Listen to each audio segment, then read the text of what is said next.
اس کو سارا توڑ کے کھا بھی جائیں گے تو یہ شکوہ نہیں کرے گا، یہ سارا میرا اپنا ہے۔ حضرت ابوبکر صدیق فوراً بول پڑے، عرض کی حضور جب میں آپ کا ہوں تو مال بھی تو آپ کا ہی ہے نا۔ یا رسول اللہ جب میں نے اپنا آپ نہیں بچا کے رکھا تو پھر مال۔ حضرت مولانا معین الفاظ کاشفی نے لکھا ہے، اچھا کئی دفعہ ایسے ہوتا ہے میں بات کوئی اور بیان کرنا چاہتا ہوں تو شروع معاملہ کسی اور طرف نکل جاتا ہے۔ مولانا معین الفاظ کاشفی نے لکھا ہے کہ وہ جو سانپ تھا نا غار ثور میں، وہ 600 سال سے بیٹھا ہوا۔ حضرت عیسیٰ علیہ السلام ایک دن پڑھ رہے تھے انجیل، تو آپ نے نبی پاک کا تذکرہ پڑھا، اس سانپ نے سن لیا۔ تو حضرت عیسیٰ سے کہنے لگا حضور یہ بتائیں کہ وہ نبی پاک ملیں گے کہاں؟ تو حضرت عیسیٰ فرمانے لگے کہ مکے میں آئیں گے اور مدینے میں رہیں گے۔ تو کہا ملاقات کیسے ہو سکتی ہے؟ فرمایا چلا جا مکے۔ تو وہ سانپ 600 سال غار ثور میں، اس نے 70 جگہ پہ سوراخ کیے۔ کتنے سال بیٹھا رہا؟ بول کے بتائیے۔ آپ 6 گھنٹے بیٹھ کے دکھائیں، سوال ہی نہیں پیدا ہوتا۔ ہم بڑے کمزور ہو گئے، ہمارے لیے معاملہ بڑا اور طرح کا ہے۔ ہماری مرضی کا کوئی بات کرے تو ہم اس سے راضی ہیں، انتظار کرنا اور یہ سارے کام کرنا یہ تو بڑا مشکل معاملہ، یہ تو بڑی عجیب سی کیفیت ہے۔ میرے استاد رحمۃ اللہ تعالیٰ علیہ 2015 میں کراچی تشریف لائے، میں اپنے ایک سنگی کو لے کے پہنچ گیا، چھوٹا موٹا مولوی میں بھی ہوں۔ صبح میں 7 بجے کے 8 بجے وہاں پہنچ گئے، حضرت آرام فرما رہے تھے، نمازیں انہوں نے اندر ادا فرمائی ساری، ظہر بھی ہوئی، پھر عصر بھی ہوئی، پھر مغرب بھی ہوئی، پھر عشاء بھی ہوئی۔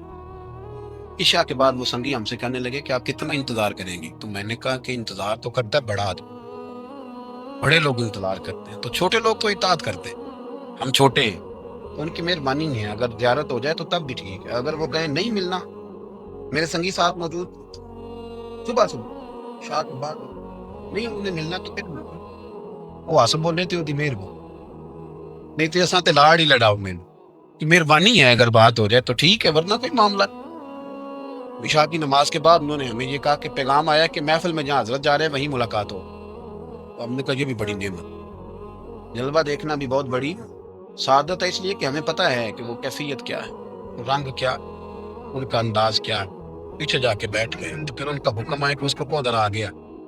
جب میں اسٹیج پہ گیا تو فرمانے لگے مجھے سویرے ہی پتا تھا آپ آ گئے، کوئی عرض نہیں، اتنا کوئی انتظار تو بندہ کر ہی لیتا ہے۔ اب یقین کریں وہ دن کی جو لذت ہے نا وہ آج تک گئی نہیں طبیعت سے، وہ سرور گیا نہیں۔ کبھی کبھی سوچتا ہوں کہ اس سے ڈبل بھی انتظار کبھی ہو جائے پر ایک دفعہ زیارت پھر نصیب ہونا، کبھی کبھی یہ سوچتا ہوں۔ 600 سال وہ سام بیٹھا رہا، 600 سال اور 70 اس نے سوراخ کیے غار ثور، لیکن وہ بھی عاشق تھا نا۔ اور یہاں معاملہ یہ تھا کہ ابوبکر صدیق دعا مانگ کے گئے تھے کہ میں نے کسی کو موقع نہیں دینا، ایک میں ہوں گا دوسرا میرا یار ہوگا۔ وہ غار ثور کی تو لذت ہی یہ والی تھی، ایک میں ایک میرے محبوب۔ اس نے 70 سوراخ کیے ہوئے تھے، جناب ابوبکر صدیق نے کہا حضور آپ ٹھہریں، میں ذرا بھی آیا صفائی کر کے۔ تو نبی کریم علیہ السلام رکے تو حضرت ابوبکر صدیق نے کہیں پگڑی پھاڑ کے رکھی، کہیں چادر پھاڑ کے رکھی، اتنے سوراخ بند کیے تو جو ایک رہ گیا وہاں ایڑی رکھ دی۔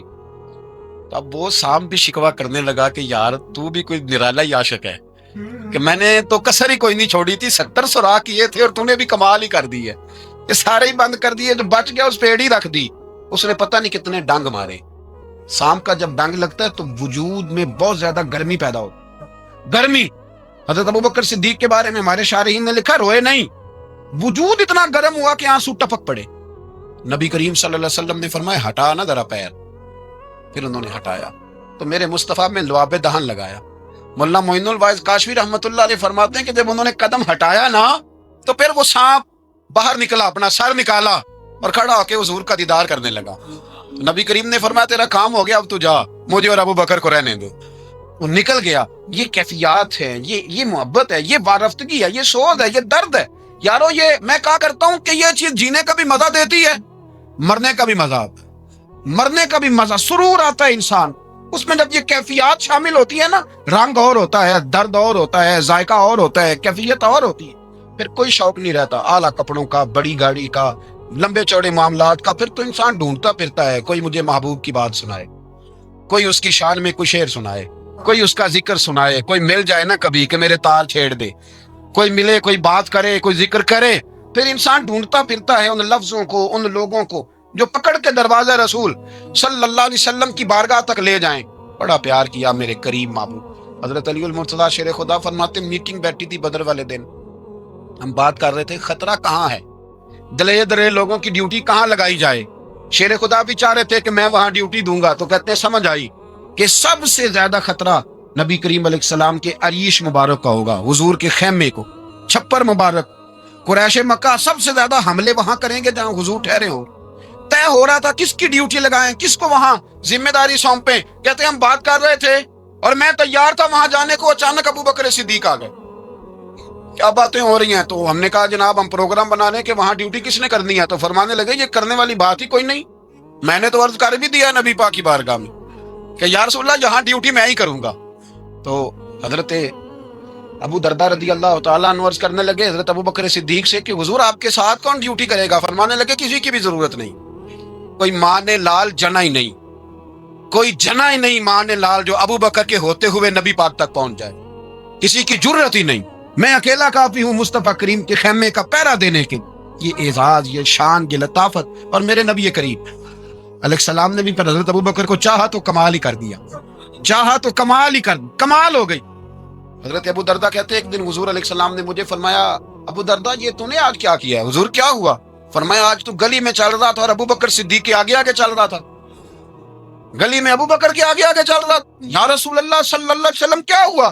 فرمایا نہ کسی پہ سورج طلوع ہوا نہ غروب ہوا جو میرے ابو بکر سے افضل ہو, خبردار اس کے آگے نہیں چلنا, ابو بکر صدیق کو کمر نہ ہونا چاہیے. شاہ ولی اللہ صاحب نے ایک بات لکھی ہے, بڑی نرالی ہے, وہ بھی بڑی نرالی. مثل تعویذ ہوتے ہیں نا کچھ لوگ, جب بھی ملتے ہیں شفا ہوتی. بڑی شاندار عجیب بات لکھی ہے. حضور صلی اللہ علیہ وسلم نے ایک دن فرمایا کہ وقفے سے ملا کرو محبت بڑھتی. یہ حضور کا فرمان, وقفے سے ملا کرو محبت بڑھتی ہے. قدر کھو دیتا ہے نا ہر روز کا آنا جانا, اور بڑی دلچسپ ہوتی ہیں بے ترتیب ملاقات. تو کہا کہ وقفے سے ملا کرو. حضرت ابو ہریرہ بھی تھے, دیگر لوگ بھی تھے, حضور نے فرما دیا. حضرت ابو بکر صدیق بھی سن رہے تھے. زور کی نماز پڑھی گھر چلے گئے, عصر پڑھی تو گھر چلے گئے, مغرب پڑھی تو گھر چلے گئے. حضرت انس بن مالک رضی اللہ تعالیٰ عنہ کہتے ہیں 3 دفعہ حضور نے پوچھا ابو بکر نہیں آئے, ابو بکر نہیں آئے, ابو بکر نے کہتے 3 دفعہ پوچھا. تو میں پھر پہنچ گیا, میں نے کہا ابو بکر 3 دفعہ حضور نے پوچھ لیا کہ ابو بکر نہیں آئے, ابو بکر نہیں آئے. تو جناب صدیق ایک پر دوڑے, حضور حکم. پر میں کہاں تھے صبح سے؟ اور کہ یا رسول اللہ آپ نے تو فرمایا تھا وقفے سے ملا کرو محبت بڑھتی ہے. تو محبوب فرمانے لگے تمہیں تھوڑی کہا تھا, تمہیں تھوڑی کہا تھا, تو نہ جایا کر یار, تو رہا کر. تو رہتا ہے تو دل جمع رہتا ہے, تو یہاں موجود ہوتا ہے تو دل. اب یقین کریں کچھ لوگ ایسے ہوتے ہیں جن کے بارے میں دل کرتا ہی نہیں, بندہ خرید کے پاس رکھ, ان کو خرید لے, یہ یہیں رہیں, یہ جائیں نہ. اس لیے کہ ان کا لب و لہجہ اور ہوتا ہے, ان کا طرز حیات اور ہوتا ہے, طرز غلامی اور ہوتا ہے, طرز فرما برداری اور ہوتا ہے, انداز اور ہوتا ہے. فرمایا تو نہ جایا کر, یہی رہا کر. اور میرے محبوب نے فرمایا ابو بکر تو صرف میرا غار میں ہی ساتھی نہیں, قیامت میں جب میں حوض کوثر تقسیم کروں گا تب بھی تو میرے پاس ہی بیٹھا ہو. قیامت کے دن حوض کوثر کی تقسیم میں بھی تو میرے ساتھ ہی ہوگا میرے نبی کریم. اور ایک بات اور سن لے جاتے جاتے, کچھ لوگ ساتھ بڑا رہتے ہیں پر بات کم کم مانتے. کہتے ہیں میں جھاڑو جو دیتا ہوں آستانے, مجھے وظیفہ پڑھنے کی کیا ضرورت, میں وہاں ہر وقت حاضر جو رہتا ہوں, مجھے کیا ضرورت ہے شجرہ پڑھنے کی, مجھے کیا ضرورت ہے ان کی بات سننے کی, میں وہاں رہتا جو, اتنا ہی کافی ہے. حضرت ابو بکر صدیق نے نوکری بھی کھول کے کی اور نبی پاک کی بات بھی کھول کے مان, جو حضور نے کہہ دیا انہوں نے کر دیا. یہاں تو لوگ سوچتے ہیں نا, سمجھتے ہیں, غور کرتے ہیں, کہتے ہیں میں وہیں ہوتا ہوں, میرے پر نسبت ہے وہی کافی ہے. مجمع لگا ہے صحابہ کا, نبی پاک علیہ السلام نے فرمایا ابھی آج روزہ کس نے رکھا ہے؟ سب چپ کر گئے. حضور نے دوبارہ پوچھا تو جناب صدیق اکبر بولے, عرض کی حضور آپ حکم نہ دیتے تو میں نہ بتاتا, یہ اللہ نے آج مجھے توفیق عطا فرمائی. تو حضور علیہ السلام نے فرمایا آج جنازے میں کس نے شرکت کی؟ لوگ خاموش. تو حضور علیہ السلام نے دوبارہ پوچھا, عرض کی حضور آپ حکم نہ دیتے تو نہ بتاتا, یہ اللہ نے توفیق مجھے عطا فرمائی. فرمایا آج کس نے مسکین کو کھانا کھلایا ہے؟ عرض کی یا رسول اللہ صلی اللہ علیہ وسلم حکم نہ دیتے تو نہ بتاتا, یہ اللہ نے مجھے توفیق عطا فرمائی. فرمایا کس نے آج لوگوں کو دین کی دعوت دی, اسلام کی طرف بلایا, پیغام دیا, کون ہے؟ عرض کی حضور اگر آپ حکم نہ دیتے تو میں نہ بتاتا, یہ بھی خدمت اللہ نے مجھے عطا فرمائی ہے. تو نبی کریم علیہ السلام نے فرمایا ابو بکر سن, قیامت کے دن ایک دروازہ جنت میں ایسا ہوگا جہاں سے صرف روزے دار گزریں گے, ایک ایسا ہوگا جس سے صرف نمازی گزریں گے, ایک ایسا ہوگا جس سے صرف حاجی گزریں گے, ایک سے سخاوت کرنے والے گزریں گے. لیکن جب تو آئے گا نا تو جنت کے ہر دروازے سے آواز آئے گی کہ ادھر سے داخل ہو جا, ادھر سے ہر دروازے سے آواز آئے گی، اس لیے کہ مجموعی طور پر عمل کیا زندگی میں، مجموعی طور پر، اور اپنے لب و لین اتنی نوکری کی حضرت صدیق اکبر، اتنی نوکری، کسی جگہ بھی کوئی دعویٰ نہیں۔ حضور نے بڑا فرمایا ہے کہ ابو بکر نے بڑی نیکیاں کی اسلام کے ساتھ، جناب صدیق اکبر کا کوئی دعویٰ نظر ہے؟ یہ وہ مزیدار شخص تھا جس نے کبھی حضور سے دعا کے لیے بھی نہیں کہا، دعا کی تکلیف بھی کبھی نہیں دی، وہ ہاتھ اٹھانے پڑیں گے، لفظ ادا کرنے پڑیں گے، یہ تکلیف بھی نہیں دی۔ علامہ یوسف نبہانی علیہ رحمہ نے لکھا ہے کہ ایک دن حضرت صدیق اکبر نے سیدہ عائشہ صدیقہ سے کہا جس دن حضور کا موڈ مبارک، طبیعت مبارک بڑی اچھی دیکھو نا تو میری بخشش کی دعا کرا دے۔ سید عائشہ صدیقہ سے کہا، کوئی لفظ نہیں ادا، لوگوں کو لاتے، حضرت عثمان غنی نے تبلیغ پہ کلمہ پڑھا، حضرت طلحہ نے، حضرت زبیر نے، لوگوں کو لاتے اور لا کے نا انہیں آگے بٹھاتے، خود پیچھے بیٹھنا، پیچھے۔ میرے بھائی دعا کے لیے بھی کبھی نہیں کہا، یہ وہ وفا ہے جس وفا کا دنیا میں کہیں بھی کوئی جواب موجود ہے۔ اپنے آپ کو مرتب کرے۔ ہم لوگ بڑی بے ترتیب زندگی گزارتے ہیں۔ وہ ڈنگ ٹپاؤ پالیسی ہے کہ آج تھوڑا بہت کر لیں، اپنے آپ کو راضی کر لیں، جس طرح بچے کہتے ہیں کہ چلو آج کسی طریقے چھٹی کر لینا، آج کا دن تو گزرے، کل سکول کا ٹائم آئے گا تو دیکھی جائے گی۔ اس طرح نہ کریں، مرتب کریں اپنے آپ کو، اپنے آپ میں ترتیب دیں۔ ساری زندگی سامنے والے کی اخلاقیات ٹھیک کرتے اگر گزر جائے تو اپنا معاملہ رہ جاتا۔ اچھی سوچ، اچھا رویہ، وفاداری والی زندگی۔ میں نے ایک جملہ کہا ہے، اگر آپ کی سمجھ میں آیا ہو، کہ اگر یہ عشق، یہ وارفتگی، یہ پیار، یہ وفا پیدا ہو تو جینے کا بھی مزہ آتا ہے اور مرنے کا بھی مزہ، پھر جینا مرنا بڑا لذت اور ذائقے والا ہو جاتا ہے۔ دعا ہے اللہ ہمیں ان کے فیض سے فیض یاب فرمائے۔ آخر دعوانا الحمد۔ ایک غریب آدمی بدو رات کے وقت، وہ کہیں بیچارہ صبح سے چلا تھا، مدینے پہنچتے اسے رات ہو گئی۔ اس نے ڈرتے ہوئے نا خیمہ باہر لگا لیا، جہاں رات ہوئی نا، آدھی رات کو 1-2 بجے سمجھ لے پہنچا مدینے، تو اس نے باہر نے خیمہ لگا لیا۔ بیوی اس کی امید سے تھی، بچے کی ولادت کا وقت قریب آ گیا، بیمار ہو گئی، اس نے خیمہ لگایا، بیوی اندر ہے۔ حضرت عمر فاروق گشت پہ تھے رات کو، ساتھ ایک غلام تھا۔ حضرت عمر فاروق رضی اللہ تعالیٰ عنہ کہنے لگے وہ آگ جل رہی ہے تھوڑی سی، پتہ کرو کون ہے۔ تو آپ کا غلام پتہ کرنے گیا تو بدو نے ڈانٹ دیا، کہنے لگے جاؤ، تمہیں کیوں بتاؤں۔ حضرت عمر خود گئے، کہنے لگے مسافر بھائی بتا تو صحیح۔ کہنے لگا جی چھوڑے، میں آپ کو کیوں بتاؤں، میں کون ہوں، کیسے آیا ہوں۔ فرمایا خیمے کے اندر سے کراہنے کی آواز آتی، کوئی درد سے چیخ رہا ہے، بتا ہمیں بات کیا ہے۔ کہنے لگا جی میں فلاں بستی فلاں علاقے کا ایک غریب ہوں، امیر المومنین عمر فاروق سے ملنے آیا ہوں، اور رات ہو گئی ہے تو یہاں خیمہ لگایا ہے، صبح میں ان سے مل کے چلا جاؤں گا۔ تو رات کو تکلیف دینا پسند نہیں کیا، تو میری بیوی امید سے تھی، اب بچے کی ولادت کا وقت قریب ہے، پاس کوئی نہیں۔ حضرت عمر کہنے لگے تو ٹھہر، میں ابھی آیا۔ چہرے پہ نقاب، اسے بتایا نہیں میں ہی امیر المومنین۔ عمر دوڑے گئے، اپنی زوجہ سے کہنے لگے اگر تجھے بہت بڑا اجر مل رہا ہو تو حاصل کرے گی؟ کہا کروں گی۔ تو کہنے لگے چل پھر میرے ساتھ، بہت بڑا اجر ہے، ایک دوست کے ہاں ولادت کا وقت ہے، ضرورت کی چیزیں ساتھ لے لو۔ اس عورت نے تھوڑے دانے لے لیے، گھی لے لیا۔ حضرت عمر سے کہنے لگی لکڑیاں اکٹھی کر لیں۔ امیر المومنین، کونسلر کی بات نہیں بتا رہا، میں آپ کو ایم پی اے کی بات نہیں بتا رہا، ایم این اے کی بات نہیں بتا رہا، جو 10 گاؤں کو ملا کے چیئرمین بنا اس کی بات نہیں بتا رہا، اس کی بات بتا رہا ہوں جو 22 لاکھ مربع میل کا حکمران ہے، اس کی بات بتا رہا ہوں جو گلی سے گزرے تو شیطان رستہ ہی بدل جاتا ہے، اس کی بات بتا رہا ہوں جس کے بارے میں میرے مصطفیٰ کریم صلی اللہ تعالیٰ علیہ وآلہ وسلم نے فرمایا میرا عمر تو وہ ہے کہ 950 سال حضرت جبریل بھی اس کی شان بیان کرے تو عظمت ختم نہیں ہوتی۔ اتنا بڑا شخص۔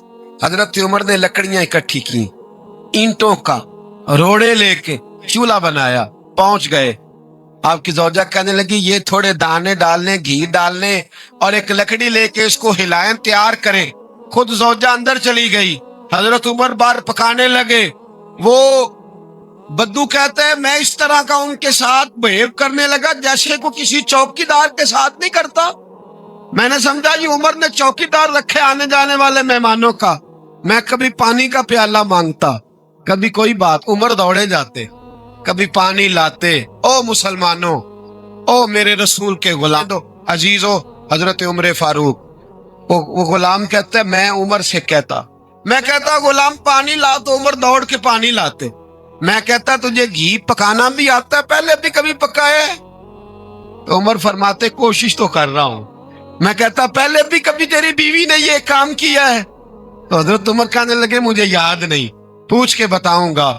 کہتے کیا رنگ تھا, کیا انداز تھا, کیا مصطفیٰ کی تربیت تھی, کیا انداز حضور نے سکھائے غلاموں کو. یہ کس طرح کا امیر ہے کہ یہ ہنڈیا پکا رہا ہے, پھونکے مار رہا ہے ایک غریب کے لیے, دیہاتی کے لیے جسے جانتے بھی نہیں.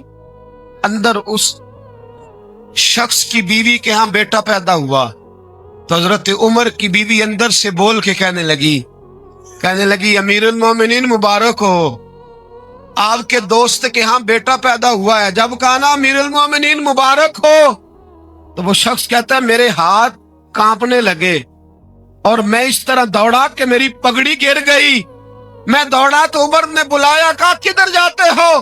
کہنے لگا آپ امیر المومنین ہیں, آپ امیر المومنین, آپ عمر ہیں, کیسر و کسرا جس کے نام سے کانپے آپ وہ ہیں جسے مصطفیٰ نے دعا مانگ کے اللہ سے مانگا وہ والے عمر ہیں آپ, جس کے لیے علی المرتضیٰ فرماتے میں روز دعا کرتا ہوں وہ والے عمر ہیں, جس کے بارے میں ابو بکر صدیق نے فرمایا تھا کہ میں اللہ سے کہوں گا مولا جو تیرے محبوب کی امت کے حق میں سب سے بہتر تھا میں اسے خلیفہ بنا کے, وہ والے عمر ہیں.